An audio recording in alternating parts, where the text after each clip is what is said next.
नमस्कार दोस्तों, आप सभी दोस्तों का हार्दिक स्वागत है आपके अपने YouTube चैनल पर। दोस्तों आज के वीडियो में हम लोग क्लास 9 एक्सरसाइज 1.1 सॉल्व करेंगे। जी हाँ दोस्त, क्वेश्चन नंबर फर्स्ट दिया गया है, is zero a rational number? क्या जीरो रेशनल नंबर होता है? Can you write it in the form of P and Q are integers and Q is equal to not zero? क्या हम लोग इसको पी बाई क्यू के form में लिख सकते हैं एज ए इंटीजर के माध्यम से, जहां पर Q जो है वो जीरो नहीं होना चाहिए, यानी जो Q है वो जीरो के बराबर नहीं होना चाहिए। तो दोस्तों हम लोग इसको बहुत आसानी तरीका से सॉल्व करते हैं। जैसा कि हमें पता होना चाहिए कि रेशनल नंबर होता क्या दोस्तों, कोई भी इंटीजर्स अगर जो हम P बाई क्यू के फॉर्म में लिखते हैं तो हमारा क्या कहलाता है, एक प्रकार से रेशनल नंबर। जी हाँ, अगर जो कोई भी इंटीजर है उसको हम लोग P बाई क्यू के फॉर्म में लिखते हैं तो हमारा क्या कहलाता है, एज अ रेशनल नंबर। लेकिन यहाँ पर ध्यान दीजिएगा दोस्तों, जो हमारा रेशनल नंबर होता है, जो ये क्यू है, क्यू जो है वो जीरो नहीं होना चाहिए। जी हाँ, जो यहाँ पर क्यू है वो जीरो नहीं होना चाहिए, तभी वो हमारा रेशनल नंबर कहलाएगा। अगर जो यहाँ पर क्यू के स्थान पर जीरो हो जाएगा तो हमारा रेशनल नंबर नहीं होगा। एग्जाम्पल के तहत समझ लीजिएगा, मान लीजिए यहाँ पर दिया गया 5/0, तो दोस्तों ये हमारा रेशनल नंबर नहीं है। जी हाँ, ये हमारा रेशनल नंबर नहीं है, ये हमारा रेशनल नंबर नहीं है। वही बात करेंगे, यहाँ पर 5/8 लिखा है तो क्यू के स्थान पर जीरो नहीं होना चाहिए बस। अगर जो क्यू के स्थान पर जीरो है तो हमारा रेशनल नंबर नहीं कहलाएगा। अगर जो क्यू के स्थान पर कोई डिजिट है 1 2 3 4 XYZ तो हमारा क्या कहलाएगा, रेशनल नंबर कहलाएगा। आई होप इतना समझ में आया।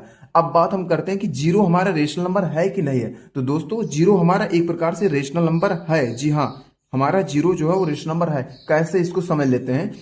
क्योंकि जब हम लोग जीरो को लिखते हैं दोस्तों, तो जीरो को एज इट इज फॉर्म में लिखा जाता है, जीरो को 0/1 लिखा जाता है, इस प्रकार लिखा जाता है, तभी ये हमारा कहलाता है रेशनल नंबर। क्योंकि हमें पता है अगर जो हम q इक्वल टू जीरो रखेंगे तो हमारा रेशनल नंबर नहीं होगा, वो इरेशनल नंबर हो जाएगा, वो रेशनल नंबर नहीं कहलाएगा। आई होप इतना आपको बेहतर तरीके से समझ में आया।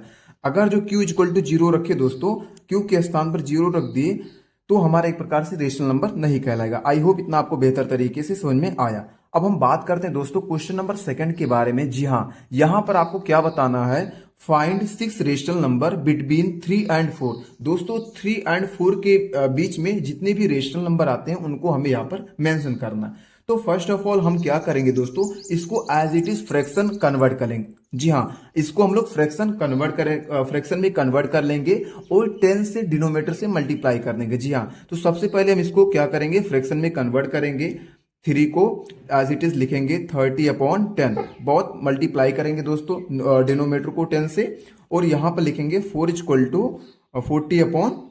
ठीक है, इसको हम फ्रैक्शन में कन्वर्ट कर लिए। अब हम क्या करेंगे, इसके बीच में देखेंगे कि 30 और 40 के बीच में हमें 6 रेशनल नंबर निकालना है। जी हाँ, तो 6 रेशनल नंबर क्या हो सकते हैं, जैसे 31/10 हो गया, फिर 32/10 हो गया, उसके बाद में 33/10 हो गया, और 34/10 हो गया, फिर 35/10 हो गया, फिर उसके बाद में 36/10 हो गया। तो as it is 6 rational number हमें पता चल गया। रेशनल नंबर वो नंबर होता है कि हम कोई भी इंटीजर्स को पी बाई क्यू के फॉर्म में लिखते हैं, लेकिन क्यू जो है वो हमारा इक्वल टू जीरो नहीं होना चाहिए। आई होप इतना आपको बेहतर तरीके से समझ में आया। तो question number first and second आपको बेहतर तरीके से समझ में आ गया। अब हम लोग सॉल्व करेंगे क्वेश्चन नंबर थर्ड के बारे में। जी हाँ, तो दोस्तों अब हम लोग क्वेश्चन नंबर थर्ड सॉल्व करेंगे। इसमें बोला गया है, find the rational number between 3/5 and 4/5। तो फर्स्ट ऑफ ऑल हम यहाँ पर क्या करेंगे दोस्तों, जो न्यूमरेटर और डिनोमिनेटर दिया गया है, जैसे 3/5 दिया गया है और 4/5 दिया गया है, तो सबसे पहले हम क्या करेंगे, न्यूमरेटर और डिनोमिनेटर को क्या करेंगे दोस्तों, 10 से मल्टीप्लाई कर देंगे। तो ये हो जाएगा हमारा, कितना हो जाएगा, 30/50, और क्या हो जाएगा, 40/50। अब हम दोस्तों क्या करेंगे, 30/50 और 40/50 के बीच में हमें कितना रेशनल नंबर फाइंड करना है, तो 5 फाइंड करना, 5 पता करने हैं। तो दोस्तों ये हो जाएगा, पहला हो जाएगा हमारा 31/50, और दूसरा हो जाएगा 32/50, और तीसरा हो जाएगा 33/50, और जो चौथा हो जाएगा 34/50, और जो पांचवा हो जाएगा वो 35/50। एज इट इज हमें पता चल गया कि जो हमारे 5 रेशनल नंबर हैं 3/4 और 4/5 के बीच में, वो इतने हैं। आई होप इतना आपको बेहतर तरीके से समझ में आ गया होगा। कि जो 31/50 से लेकर 35/50 तक ये हमारे रेशनल नंबर हैं। आई होप इतना बेहतर तरीके से समझ में आया। अब हम लोग क्वेश्चन नंबर 4 समझ लेते हैं। इसमें बोला गया है दोस्तों, state whether the following statements और ट्रू और फॉल्स। यहाँ पर नीचे दिए गए स्टेटमेंट्स को आपको बताना है कि सही है कि गलत है, और उसका रीजन भी आपको यहाँ पर एक्सप्लेन करना है। तो दोस्तों वीडियो में अंत तक बने रहिएगा, आपको बेहतर तरीके से समझ में आएगा। फर्स्ट ऑफ ऑल क्वेश्चन में क्या दिया गया है कि every natural number is a whole number. जी हाँ दोस्त, क्या सारे नेचुरल नंबर होल नंबर होते हैं? तो दोस्तों जो जितने भी नेचुरल नंबर होते हैं वो होल नंबर होते हैं। पहले तो हम समझ लेते हैं नेचुरल नंबर में कौन कौन से डिजिट आते हैं। नेचुरल नंबर में कौन कौन से डिजिट आते हैं? तो दोस्तों नेचुरल नंबर हमारा होता है 1 2 3 4 5 से लेकर जितने भी स्टार्ट होते हैं वो हमारे नेचुरल नंबर कहलाते हैं। वहीं बात करेंगे होल नंबर, तो होल नंबर हमारा 0 से स्टार्ट होता है। जी हाँ, 0 1 2 3 4।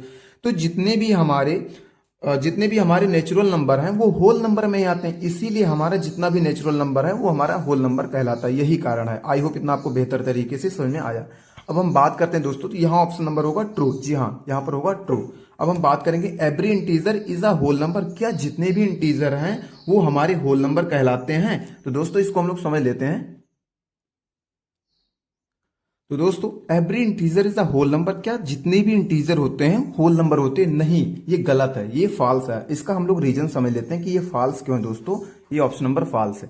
ठीक है, ये फॉल्स है। क्यों फॉल्स है? क्योंकि जितने भी इंटीजर होते हैं वो होल नंबर नहीं हो सकते, क्योंकि इंटीजर जो है वो नेगेटिव भी हो सकते हैं। मान लो यहाँ 3 -3 दिया, -2 दिया, -1 दिया, फिर 0, फिर 1 2 3 4, ये हमारे इंटीजर है। ठीक है, लेकिन हमें पता होना चाहिए कि जितने भी इंटीजर होते हैं वो हमारे होल नंबर नहीं होते, क्योंकि इंटीजर नेगेटिव भी हो सकता है और होल नंबर जो है वो नेगेटिव नहीं होता। इसीलिए बोला गया है कि जितने भी हमारे इंटीजर्स हैं वो होल नंबर नहीं हो सकते। तो ये ऑप्शन फॉल्स है। आई होप इतना आपको बेहतर तरीके से समझ में आया।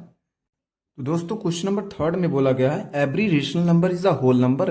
क्या जितने भी रेशनल नंबर होते हैं वो होल नंबर होते हैं? तो दोस्तों ये ऑप्शन गलत है। जी हाँ, ये ऑप्शन गलत है, क्योंकि जितने भी रेशनल नंबर होते हैं वो होल नंबर नहीं हो सकते, क्योंकि रेशनल नंबर जो है दोस्तों वो हम लोग p/q के फॉर्म में लिखते हैं। लेकिन वहीं पर बात करेंगे होल नंबर, तो होल नंबर को हम लोग p/q के फॉर्म में नहीं लिखते। यही कारण है जिसकी वजह से ये ऑप्शन गलत है, क्योंकि सारे रेशनल नंबर जो है वो होल नंबर नहीं हो सकते। आई होप इतना आपको बेहतर तरीके से समझ में आया। और बात करते दोस्तों क्वेश्चन नंबर 4 के बारे में, तो इसमें बोला गया every whole number is a natural number. दोस्तों क्या जितने भी होल नंबर हैं वो नेचुरल नंबर है? नहीं, ये ऑप्शन गलत है। जी हाँ, अब इसका रीजन समझ ले लेते हैं हम लोग कि इसका क्या कारण है जिसकी वजह से आंसर गलत हो रहा है। दोस्तों इसमें बताया गया कि होल नंबर जो है वो हमारा 0 1 2 3 4 से स्टार्ट होता है। वहीं बात करेंगे नेचुरल नंबर, तो जो हमारा नेचुरल नंबर होता है वो हमारा 1 से स्टार्ट होता है। वही बात 1 2 3 से स्टार्ट होता है। तो नेचुरल नंबर 0 इंक्लूड नहीं करता, बल्कि 0 जो है वो हमारा होल नंबर है। इसलिए हम कह सकते हैं कि every whole number is a not a natural number. जितने भी होल नंबर हैं वो हमारे नेचुरल नंबर नहीं है। आई होप इतना आपको बेहतर तरीके से समझ आया। तो दोस्तों यहाँ पर हमारा एक्सरसाइज 1.1 क्लास 9 का यहाँ पर होता है खत्म। अब हम लोग मिलते हैं एक्सरसाइज 1.2।